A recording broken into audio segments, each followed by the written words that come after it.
Sí. Bella canción, hermano, que usted tiene que hacer la suya todo el tiempo. Porque la palabra de Dios nos manda a cantar con el entendimiento y también con el escucharnos, con el corazón. Es hermosa la palabra del Señor cuando pasamos por estas circunstancias. Y hemos puesto por título, ánimo en tiempo de sufrimiento. Muchos me dirán, pastor, ¿qué pasa? La otra vez fue el quebrantamiento y ahora me habla de ánimo en medio del sufrimiento. Sí. Ni siquiera los que mantienen una comunión estrecha o una comunión íntima con el Señor son inmunes a los obstáculos. Ni tampoco son inmunes a los problemas. Es fácil tirar la toalla, hermano. Es fácil entrar en desesperanza. Y gracias a Dios que vamos a tener ese seminario acerca del estrés, de la depresión, porque muchas veces andamos en ese tiempo de sufrimiento. Y hablamos también en la escuela dominical hoy día que Dios permite que enfrentemos circunstancias imposibles, ¿verdad? ¿Para qué era? Para probar nuestra fe. Solamente eso, para probar nuestra fe. Y efectivamente, la adversidad nos ayuda a nosotros a buscarlo, al Señor. Y cuando lo hacemos, nos fortalecemos, nos renovamos y somos como esas águilas. ¿Ha visto usted al águila? Cuando pasa, dice, por situaciones, se eleva más arriba de la excelencia. Y cuando pasa por dolores, sus plumas en un momento dado va y se mete a una cueva y con dolor comienza a sacarse una por una.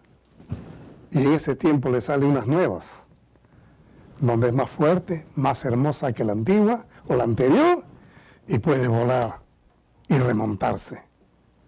Pero sin embargo, muchos preguntan, ¿dónde está Dios cuando las dificultades y las tribulaciones o los problemas vienen a mi vida? Muchos han preguntado así, ¿dónde está Dios cuando paso por estas circunstancias? Pero bendito también sea Dios, hermanos, que tenemos legado en su palabra, tenemos hombres que han escrito porque han pasado por pruebas, por situaciones difíciles, y el Señor los ha limpiado de una manera tal para ser los instrumentos útiles para su palabra. Entre ellas tenemos al apóstol Pedro, dirigiendo estas sus dos cartas a los expatriados, que estaban donde, dicen las Escrituras, en Ponto, Galacia, Capodacia, Asia y Bitinia. Y vemos que sus dos cartas hablan de estos lugares. Pero sin embargo, digo, si yo tuviera que elegir un título para estas cartas que Pablo habla, yo le pondría también ánimo en medio de las dificultades. O podría poner esperanza en medio del dolor. Yo no sé quién le sugiere usted el nombre a este problema que está viviendo él. Es hermoso cuando vemos la palabra de Dios y nos ayuda, entonces exhortamos. ¿Por qué? Porque el ánimo y la esperanza son precisamente lo que Pablo o Pedro comunicó a estos hermanos que estaban atribulados. Es exactamente a lo que estábamos viendo en Tesalónica, ¿recuerdan? Los hermanos pasando por situaciones tristes, difíciles, persecuciones, y vemos que también Pablo les escribía para que estén animosos de seguir, porque pronto iba a venir el Señor. Hermanos, estos creyentes enfrentaban toda suerte de persecución. ¿Por qué? Decíamos, por la fe en Jesucristo. Así que cuando usted enfrente situaciones difíciles por la fe de Jesucristo, anímese. No es en vano. Ya Pablo, decíamos en la escuela dominical, que había estado también en esa situación y él prefería, dice que mayor ganancia era para él morir y estar con Cristo que estar en este mundo. Y solamente aquellos que tienen una fe fuerte pueden decir eso. Y es interesante que acá Pedro les explica que podían regocijarse aún en tiempo de pruebas. ¿Por qué? Porque Jesús es su Salvador, porque Jesús es su Señor, porque ese Jesús resucitado siempre vivirá en sus corazones. Y Jesús, hermano, va a vivir en nuestros corazones cuando nosotros también reconozcamos que no solamente Él es Señor, sino que también es Salvador, es Rey de nuestras vidas, y que nos anima en toda situación. Mientras tengamos a Jesucristo cerca de nosotros, ¿hay esperanza o no hay esperanza? Y mucha esperanza. Lo principal que tenemos que seguir ejercitando es nuestra fe. Nuestra fe. Esa fe que es un regalo de Dios para poder motivarnos. Entonces, de acuerdo al contexto en que estamos estudiando, podemos decir primeramente que somos protegidos mediante la esperanza viva. Miren lo que dice el versículo 3. Bendito el Dios y Padre de nuestro Señor Jesucristo, que según su grande misericordia nos hizo renacer para una esperanza viva por la resurrección de Jesucristo de los muertos. Si usted se detiene, hermano, acá este pasaje exalta el carácter del Padre como Dios. Y también podríamos decir que este es un himno. Bendito sea Dios. Es un himno. O podríamos decir que es un poema. Y el carácter primordial de las Santas Escrituras es eso. Un Dios vivo, un Dios eterno, un Dios que nos ama, un Dios que está con nosotros todo el tiempo, un Dios que no nos abandona, aun cuando pasemos por situaciones difíciles. Y efectivamente, Dios es la esperanza para una humanidad caída en su propósito, en su carácter, en sus acciones. Pero estas actúan a través de ¿qué? De mi perseverancia. Tengo que perseverar todo el tiempo. Mi fe tiene que crecer todo el tiempo, aun cuando las circunstancias, aun cuando los problemas sean difíciles. Mi fe tiene que crecer, hermano, todo el tiempo. Es por eso que Efesios 2:3 nos recuerda, entre los cuales también todos nosotros vivíamos, dice, en otros tiempos, en los deseos de la carne, haciendo la voluntad de la carne y de los pensamientos, y éramos por naturaleza hijos de ira, lo mismo que los demás. En otros tiempos éramos advenedizos, en otros tiempos éramos hijos de ira, en otros tiempos éramos extraños a la bondad de Dios, en otro tiempo estábamos destituidos, pero por Cristo Jesús Dios nos hizo ¿qué? Cercanos, nos hizo de la familia del Señor. ¿Y esto no es hermosa? Y lo bueno de todo, dice que Él nos salvó por obra de justicia, que nosotros hubiéramos hecho, no, sino por su misericordia, por el lavamiento de la regeneración, y porque interviene alguien más, el Señor Espíritu Santo. Razón preciosa cuando vemos que el Espíritu Santo es el que hace también el trabajo. Dios nos ha hecho renacer, hermano.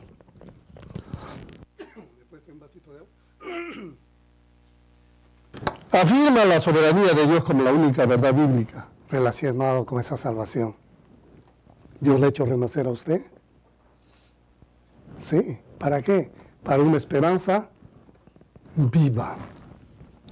Entonces vemos, hermanos, que el cristianismo no es una forma, una nueva ética de moralidad, sino que viene a ser una relación permanente con Dios todo el tiempo. Ese es el cristianismo, mi relación permanente con Dios todo el tiempo. ¿Por qué? Porque podemos nosotros ver la misericordia y la gracia del Padre todo el tiempo.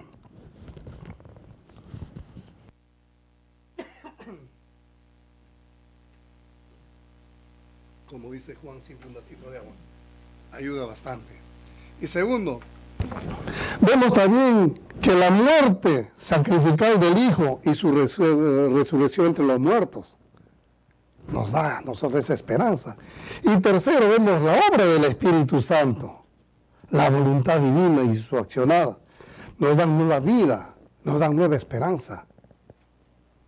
Qué hermosa es la palabra de Dios, cuando podemos agarrarnos que ese Dios trino está con nosotros todo el tiempo, motivándonos. Segundo, recibimos una herencia segura. No es esa herencia, hermano, que fácilmente la perdemos con el tiempo, ¿ah? No, dice que esa herencia es una herencia indestructible, nadie la puede destruir. Es una herencia incontaminada e inmarchitable. Mire lo que dice el versículo 4. Para una herencia incorruptible, incontaminada, inmarcesible, dice que ha sido reservada en los cielos, ¿para quién? Para usted, para mí, para cada uno de nosotros. La herencia del creyente, hermanos, no se ve afectada contra cualquier invasión de este mundo, ni contra cualquier invasión del mal. Pero sin embargo, acá vemos que es incorruptible. Se encuentra, dice, asegurada contra cualquier invasión. ¿Se han dado cuenta que en nuestro país muchas veces cuando tenemos una casa o un terreno y usted lo deja un buen tiempo sin protección, ¿qué pasa? Vienen los invasores, se meten a ella y toman posición. Y son tan caraduras que encima ponen una bandera de la patria. Como diciendo, de acá nadie me mueve. Invaden. Y invaden de una manera cívica, ¿no? Poniendo la bandera del país. Estos, pero el reino espiritual no es así. Es incontaminada. Y dice que no es derrochada. Es inmarcesible. Para ella no existe límite de tiempo en su posesión. ¿Por qué? Porque tiene una etiqueta ahí que dice reservada para los santos. Bendito sea Dios, el Padre de nuestro Señor Jesucristo, que nos hizo renacer a una esperanza viva. Bendito sea, porque tenemos, ¿qué cosa? Una herencia reservada. Ahí tiene su tarjeta. Usted cuando va a un restaurante de lujo, de 5 tenedores, o a un hotel de 5 estrellas, y tiene la clase A, no dice reservado para la familia tal, y nadie se puede sentar ahí. No, usted pagó algo especial. Y para que nosotros tengamos ese algo especial, es que Cristo murió. Es que Cristo resucitó, y bendito sea el Padre de nuestro Señor Jesucristo, que nos tiene ese lugar, entonces, ¿qué? Reservado para nosotros, hermanos. Qué hermoso es que Dios guardó de antemano y sigue guardando esa herencia para usted. ¿Vale la pena sufrir por Cristo? ¿Vale la pena tener ánimo en medio de la adversidad? Sí, vale la pena, porque tengo una herencia reservada. Que cuando tenga que dejar este mundo, Dios me va a poner en un lugar especial, que solamente le corresponde a Él, que solamente es de Él. Entonces, hermano, yo los animo también a que podamos tener esta herencia. Y dice que reservada. Es un término militar que significa que está fortalecida, que está guardada, que está armada. Esa herencia para usted, nadie puede entrar ahí. Y seguro yo pienso que son los ángeles de Dios, los arcángeles también, diciendo, esto es para fulano, esto es para mengano. Ese es el privilegio que tenemos. Tercero, en las pruebas somos guardados por el poder de Dios mediante la fe. Y lo dice el versículo 5. Que sois guardados por el poder de Dios mediante la fe. ¿Para qué? Para alcanzar la salvación que está preparada para ser manifestada en el tiempo postrero. Así como guarda nuestra herencia, nuestra vida espiritual, igual sucede con nuestra persona, con nuestra vida física. La persona y la promesa de Dios cubren cada área de nuestras vidas, hermanos. Cada área, porque Dios nos ama. ¿Cree usted que estas no son palabras de motivación? No son palabras de ayuda en tiempo de persecución, en tiempo de prueba, en tiempo de dificultad, en tiempos terribles que usted esté pasando.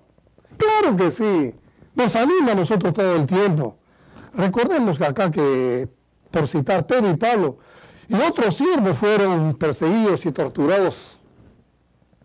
¿Por qué? Por su fidelidad a Dios. Damos gracias a Dios que nosotros no estamos pasando por esas tribulaciones.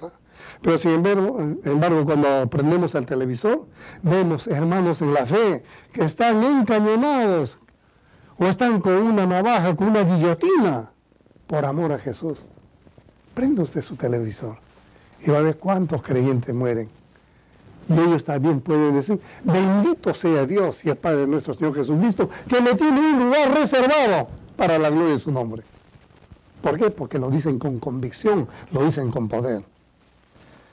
Hermanos, se trata de sufrir por nuestro Señor Jesús y ser obediente a Él y no ser negligente, no ser irresponsable Nosotros, desde el momento que hemos sido llamados a la presencia de Dios como siervos, tenemos que ser siervos diligentes, no negligentes. Pedro dice que el poder de Dios protege al creyente mediante la fe, a pesar que ha tenido que sufrir diversas pruebas. Esa es una gran verdad. Y lo venimos estudiando constantemente, ¿eh? En todas las epístolas de Pablo y la carta de Pedro también vemos, ¿eh? Sufrimiento tras sufrimiento, pero detrás de todo está la mano de Dios. Y hoy en día no es lo mismo Dios con usted, que si su fe está agarrada de la voluntad de Dios, es porque Dios permite situaciones difíciles. Hermana, quizás su prueba está en medio del sufrimiento que usted está pasando en su familia. De repente sus hijos no la entienden. De repente tiene usted problema con el marido. ¿Dónde tiene que agarrarse cuando Dios permite que pasen estas pruebas? En la palabra de Dios. Recuerde que las pruebas del presente no se pueden comparar con la eternidad, con la herencia que usted tiene, hermana. Usted puede estar pasando en este momento por situaciones difíciles que puede decir, a mí nadie me entiende, a mí nadie me comprende. Tal vez su marido no le comprenda, pero ahí está Dios, atento a su necesidad, que la ama y le tiene ese lugar reservado. Usted mismo, hermano, como padre, está luchando tal vez contra la comodidad, tal vez de dejar las cosas espirituales. De repente usted no quiere ni trabajar en la iglesia y más fácil le resulta a usted dejarlo al pastor, dejarle al hermano que haga las cosas, cuando usted puede trabajar. Porque bendito es el Señor que le tiene un lugar reservado. Pero sin embargo, pasa por crisis, no hay fortaleza en su ser, pero si hay constantemente, ¿qué cosa? Quejas. Tiene usted constantemente lamentaciones. Todo el tiempo tiene depresiones por aquí y por allá. La ve la vida como un punto negativo, porque nadie lo comprende. Pero sin embargo, el Señor está con usted. Aún el mismo Señor Jesucristo fue perfeccionado en el sufrimiento. Y usted también va a ser perfeccionado en el sufrimiento, hermanos. Hebreos 5, 8, 9 nos dice, y aunque él era hijo, por lo que padeció, aprendió obediencia y habiendo sido perfeccionado, vino a ser autor de la eterna salvación, para que todos los que en él vean le obedezcan. Ser obediente a Dios no cuesta, pero muchas veces nosotros no somos obedientes y no sabemos que tenemos ese lugar reservado. No sabemos decirle bendito sea Dios en medio de las situaciones que pasan. Fue el padecimiento a Jesús que hizo que su obediencia fuera mayormente perfeccionada. Él lo sacrificó por usted y por mí. Y también quiero ver el punto 4. La fe al ser probada vale mucho más que el oro. ¿Cree usted eso? ¿Que su fe vale más que el oro? Mire lo que dice el apóstol Pedro en el versículo 7. Para que sometida a prueba, siempre pasa la factura, una facturita, ¿no? Vuestra fe, y ahí le pone una cosa mucho más preciosa que el oro, el cual aunque persevera se prueba con fuego, dice, sea hallada en alabanza y gloria y honra cuando sea manifestado Jesucristo. La fe se edifica, vuelvo a repetir, en el sufrimiento. La fe no se edifica en el confort que le da la vida, sino en el sufrimiento. Y a lo largo de la Biblia, Dios ha probado a sus hijos con miras al fortalecimiento. Tenemos el caso de Abraham.